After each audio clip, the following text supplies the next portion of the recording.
allons voir du côté du cadre juridique de l'offre d'emploi. D'accord? Est-ce que l'offre d'emploi est une obligation? Est-ce qu'elle est réglementée par le Code du travail ou pas? Elle répond à quelle exigence? Et bien sûr, on va travailler aussi sur le questionnaire d'embauche. Est-ce qu'il s'agit déjà, qu'est-ce qu'un questionnaire d'embauche? Et surtout, est-ce qu'il est obligatoire ou pas? S'il est obligatoire ou pas, est-ce qu'il est réglementé? On peut insérer n'importe quel type de question dans un questionnaire d'embauche. On va voir tout ce cadre juridique autour de ces deux sujets-là, et l'offre d'emploi et le questionnaire d'embauche. Au niveau de l'offre d'emploi, bien sûr, si le choix du futur salarié est laissé vraiment libre, à la libre appréciation de l'employeur, parce que l'employeur il a cette responsabilité d'embaucher la bonne personne à la bonne place, c'est-à-dire il faut qu'il puisse vérifier quelles sont les compétences nécessaires, l'expérience nécessaire, les aptitudes nécessaires pour occuper les postes. D'accord? Et en aucun cas prévoir des critères discriminatoires pour faire occuper le poste à un candidat ou une candidate. Bien sûr, des règles vont nous interdire de mettre en place des procédures ou des actions discriminatoires. On va essayer d'aller voir tout ça. Quel est le contenu de l'offre d'emploi? Le contenu, si vous voulez, de A à Z, c'est-à-dire comment on construit de A à Z, l'offre d'emploi n'est pas stipulée dans le cadre du Code du travail. Là, dans un premier temps, ce que je vais faire, je vais vous donner quelques conseils pour construire correctement une offre d'emploi et j'enchaînerai juste après à vous rappeler le cadre juridique, qu'est-ce qu'on peut stipuler, qu'est-ce qu'on n'a pas le droit de stipuler dans l'offre d'emploi. Alors, dans un premier temps, quel est le contenu qui est recommandé? Bien sûr, dans un premier temps, on va mettre en place, ce qu'on voit d'une manière générale, c'est une présentation générale de l'entreprise. Il ne faut pas oublier que l'offre d'emploi, pour l'entreprise, va jouer un rôle d'une technique de communication. Quand on communique pour dire qu'on embauche en ce moment et on lance des offres d'emploi, c'est que notre société se porte bien, l'entreprise est saine, parce qu'une entreprise forte et pérenne peut embaucher. Sinon, on n'aurait pas embauché, on n'aurait pas lancé des offres d'emploi. Alors, il ne faut pas oublier de se présenter un peu. Hein. J'ai besoin que vous travailliez avec moi, mais qui suis-je aussi pour vous donner envie de venir, bien sûr, travailler avec moi. D'où la première partie est en général relève de la présentation de l'entreprise. La deuxième partie, bien sûr, à ne pas oublier de stipuler sur l'offre d'emploi le titre, c'est-à-dire la fonction. Il faut que ça soit très clair. Il ne faut pas que le titre puisse porter à confusion. Si j'embauche un gestionnaire de paye, c'est un gestionnaire de paye. Hein. Si j'embauche pour la fonction d'assistant RH ou de responsable RH, ce sont des assistants ou des responsables RH. Il ne faut pas que le titre puisse porter à confusion. Bien sûr, et il faut stipuler le profil recherché. Les missions principales qu'on va convier, bien sûr, à confier à ce futur salarié pour qu'il puisse évaluer, s'auto-évaluer si elle peut répondre à l'offre ou pas. Et bien sûr, il ne faut pas oublier des informations complémentaires relatives au lieu géographique de travail, les horaires, s'il a des déplacements à effectuer régulièrement, pas régulièrement, plus ou moins les fréquences, la rémunération et les éléments du contrat, est-ce qu'il s'agira d'un CDI temps plein, temps partiel, d'un CDD, la durée du CDD, etc., etc. Et pour finir, éventuellement, pourquoi pas travailler sur les perspectives d'évolution au sein de ce service, au sein de l'entreprise. On peut aussi le stipuler dans notre offre d'emploi. Est-ce qu'une offre d'emploi peut-elle mentionner l'âge du candidat? Est-ce qu'on peut se permettre de dire « nous cherchons un consultant de moins de 35 ans » Est-ce qu'on peut le stipuler ainsi? Vous pouvez imaginer que tel que c'est dit, c'est purement discriminatoire. Sur quel principe je me base pour dire que tous les consultants de moins de 35 ans sont fiables et plus, ils sont obsolètes. D'accord? Vous voyez qu'il s'agit, mais vous allez voir que l'âge n'est pas systématiquement porté vers une discrimination. C'est-à-dire, les offres d'emploi publiées dans la presse, que ce soit les journaux, sur les sites internet, sur les réseaux, etc., etc., ne peuvent comporter la mention du limite d'âge supérieur exigé, d'accord, du postulant à un emploi. Et bien sûr, cette interdiction ne concerne pas les offres qui fixent des conditions d'âge imposées par les dispositions légales. D'accord? Si on a une offre d'emploi pour des contrats d'apprentissage, vous voyez, il y a quand même des limites d'âge. quand on embauche, parce qu'on a une politique sociale pour encourager l'embauche des seniors, etc., bien sûr, on peut mentionner que l'embauche rentre dans un dispositif d'une politique sociale et qui encourage l'embauche des seniors. Sachant qu'au niveau du cadre du droit du travail, les seniors, juridiquement parlant, est considéré senior tout salarié qui a 45 ans et plus. Les différences de traitement fondées sur l'âge, dans ce sens-là, ne constituent pas une discrimination lorsqu'elles sont objectivement et raisonnablement justifiées pour un but légitime, d'accord, notamment par le souci de préserver souvent la santé, l'intégrité de la personne âgée. D'accord? Et là, dans ce sens-là, l'entreprise ne peut pas être attaquée sur le principe de la discrimination liée à l'âge. Ça, il faut le retenir. Maintenant, l'offre d'emploi peut-elle s'adresser à un candidat de sexe, de nationalité, de religion déterminée? D'une manière générale, c'est non. C'est-à-dire l'offre ne peut conditionner l'accès à l'emploi à l'appartenance ou à la non-appartenance à une religion quelconque, à une origine quelconque, à une race ou ethnie quelconque, ou encore à des mœurs, etc., ou caractéristiques génétiques, etc., et ainsi de suite. De plus, l'offre d'emploi ne peut pas mentionner, d'accord, ou exiger que le candidat ait une situation familiale, marié, pas marié, célibataire, pas célibataire, ayant des enfants, sans enfants, etc., etc. Il en est de même en ce qui concerne, bien sûr, le sexe. Nul ne peut être mentionné ou ne pas mentionner dans une offre d'emploi que nous embauchons que des femmes ou nous embauchons que des hommes. Bien sûr, il y a des cas très spécifiques dans lesquels on est obligé de mentionner le sexe des candidats. Imaginons qu'on travaille sur un tournage de film. Si on a besoin de figurants ou d'acteurs masculins, on ne peut pas dire homme ou femme, d'accord? On a besoin d'acteurs féminins, de femmes, d'actrices, d'acteurs, etc. Il y a des cas spécifiques où c'est autorisé au niveau du genre, c'est-à-dire homme ou femme. Mais quoi qu'il en soit, et en règle générale, l'annonce, c'est-à-dire l'offre d'emploi, doit être rédigée de manière et de façon à faire apparaître d'une manière très claire qu'elle s'adresse d'une manière indifférente à des hommes ou à des femmes. C'est pour ça la majorité aujourd'hui des offres d'emploi qu'on voit publiées, il y a le fameux H ou F, c'est-à-dire homme ou femme, sans distinction que ça soit une femme à positionner sur ce poste ou un homme. Maintenant, qu'en est-il de la langue de la publication de l'annonce? On se rappelle quand même que la langue française, c'est la langue officielle, la langue nationale. Du coup, une offre d'emploi en France ne peut pas comporter de texte rédigé en langue étrangère. Ce qui est logique et ça va de soi, mais ça, c'est le cadre juridique qui le précise. Lorsque l'emploi ou le travail offert ne peut être rédigé dans ou par un terme français, d'accord, on a l'autorisation d'utiliser le terme dans la langue étrangère à condition qu'on puisse l'expliquer pour qu'il n'y ait pas de confusion, pour que l'annonce et l'offre soient claires, qu'on explique dans le texte lui-même. Ok? Et ça, c'est important. C'est-à-dire, en d'autres termes, toute offre d'emploi qui est publiée en France doit être publiée en langue française.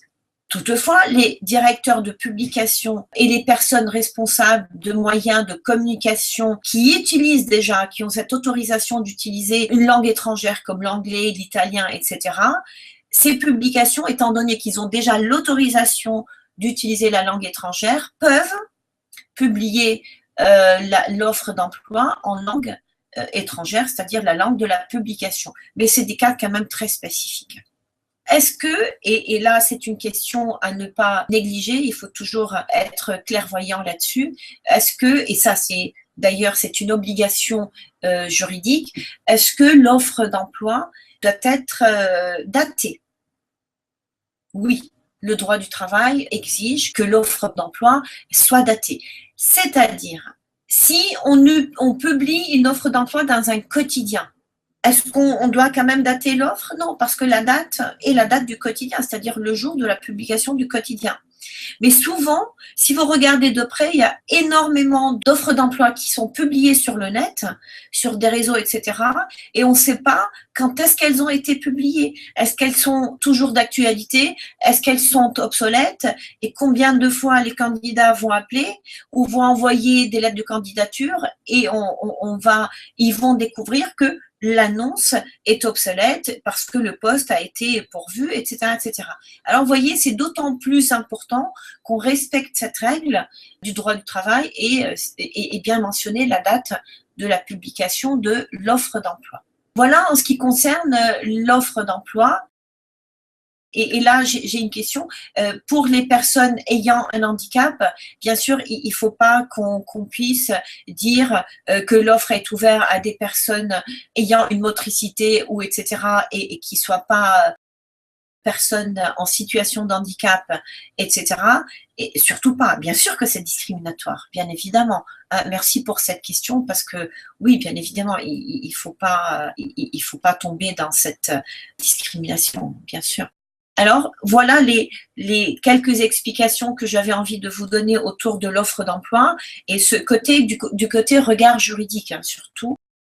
Qu'est-ce qui est obligatoire, et qu'est-ce qui n'est pas obligatoire à stipuler dans le cadre de la publication et l'élaboration d'une offre d'emploi. Allons-y voir du côté du questionnaire d'embauche.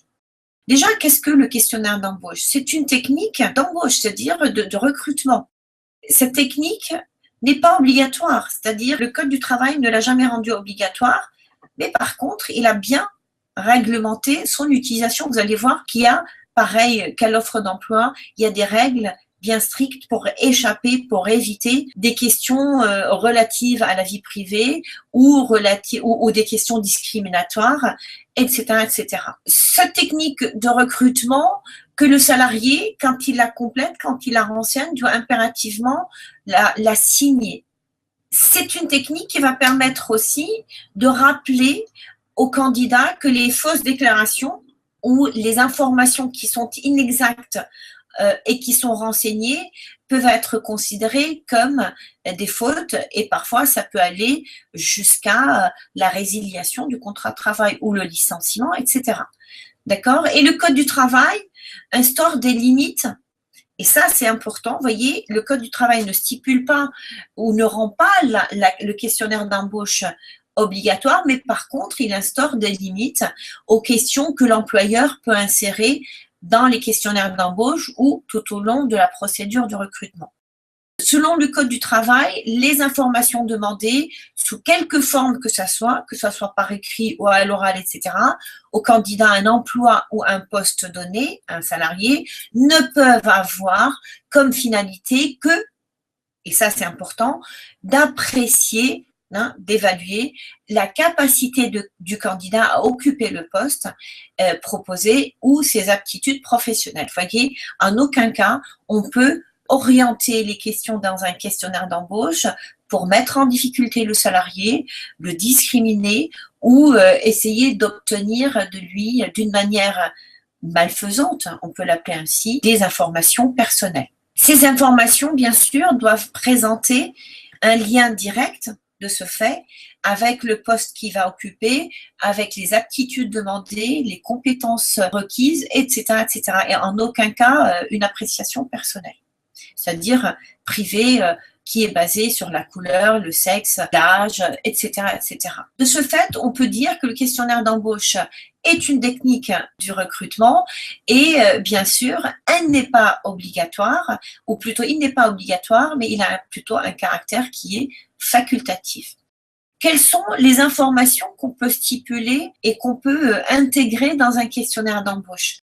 Par exemple, on peut avoir une partie qui est relative à l'état civil de la personne, la situation familiale aussi. La situation au regard des organismes sociaux, les renseignements professionnels, l'expérience professionnelle, les éléments d'appréciation complémentaires, tels que une personne ayant un permis, parce que si on a besoin d'attribuer une voiture ou un véhicule de fonction au salarié, il nous faut impérativement qu'on ait la certitude qu'il a le permis de conduire. Ça, c'est une obligation aussi.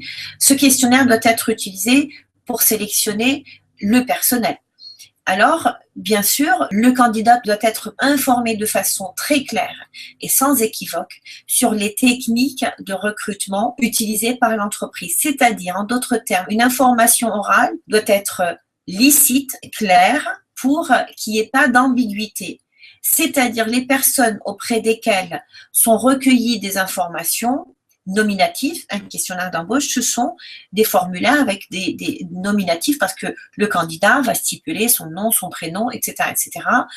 Ces personnes doivent être informées du caractère obligatoire ou pas des questions, c'est-à-dire quelles sont les questions qui peuvent être éliminatoires si le salarié décide de ne pas y répondre.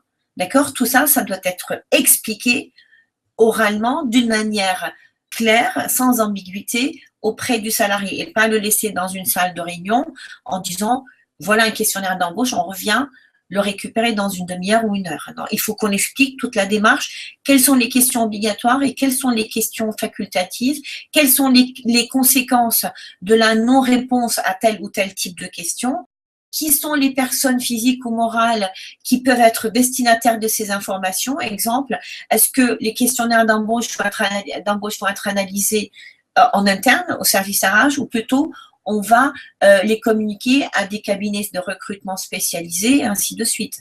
C'est une information obligatoire qu'on doit communiquer aux salariés et c'est bien précisé dans le cadre du droit du travail. De l'existence d'un droit d'accès et de rectification. Il ne faut pas oublier de rappeler au candidat qu'il a à tout moment, il a accès à ces informations lui concernant. Et ça, c'est relatif à la fameuse loi informatique et liberté de 1978. Et ça, il faut que ça soit bien clair, bien dit aux salariés. Lorsque de telles informations sont recueillies par voie de questionnaire, ceux-ci doivent porter mention de ces descriptions.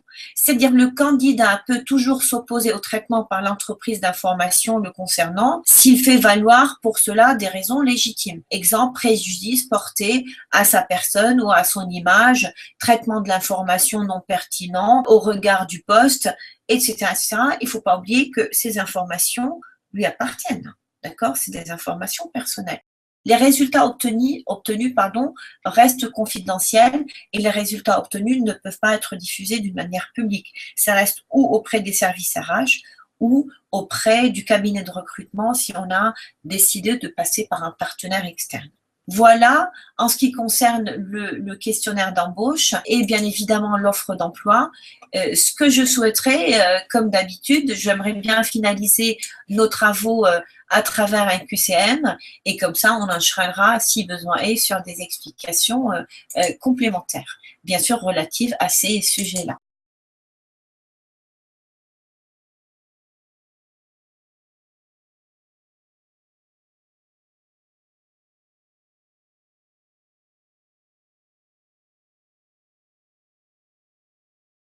Voilà, je reprends la main et je vais essayer de retravailler avec vous les questions. Alors la première question, une offre d'emploi doit être rédigée en français. Bien sûr que c'est vrai, hein, c'est une obligation légale.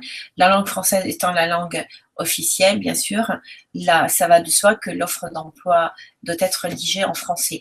La deuxième question, les résultats obtenus dans un questionnaire d'embauche doivent rester confidentiels. Oui, c'est vrai aussi, et je vois que vous avez été nombreux à répondre vrai. Bravo, oui, c'est bien sûr vrai.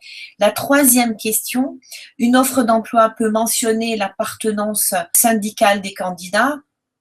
Bien sûr que c'est faux. On ne peut en aucun cas stipuler l'appartenance syndicale d'un candidat et pas, bien évidemment, même pas dans une offre d'emploi.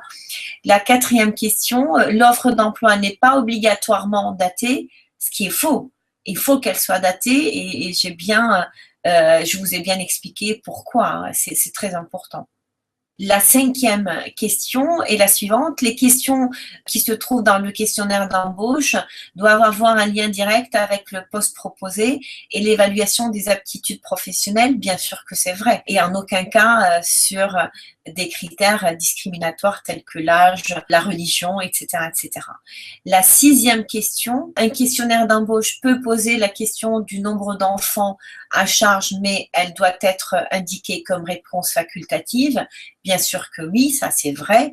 Pourquoi? Souvent dans les questionnaires d'embauche, on pose ce genre de questions. C'est juste pour anticiper notre politique sociale. Il ne faut pas oublier qu'on a pas mal d'actions sociales pour les salariés, etc. Mais ce genre de questions doivent rester facultatives, c'est-à-dire en aucun cas, elles peuvent pénaliser un candidat s'il ne répond pas à ce genre de questions. Il s'agit d'une question personnelle, hein, il ne faut pas l'oublier. La 7e question. L'offre d'emploi doit comporter le titre du poste, bien évidemment. Si je suis un candidat et je souhaite postuler, j'aimerais bien à quelle fonction je suis en train de postuler. D'accord? Ce qui est logique, en plus, la fonction ou le titre doit être précisé d'une manière claire et qui ne porte pas à confusion. La 8e et dernière question, l'employeur est autorisé à se renseigner sur l'éventualité d'une clause de non-concurrence liant le salarié à son entreprise précédente, bien évidemment, et la réponse est vraie. C'est même son obligation de se renseigner pour voir si son futur salarié est libre de tout engagement ailleurs. J'espère que j'ai réussi à vous apporter quelques éléments de réponse et quelques précisions quant aux 2 thématiques que j'ai évoquées ce soir avec vous. Je vous souhaite à tous une excellente soirée et je vous retrouve à très bientôt. Au revoir.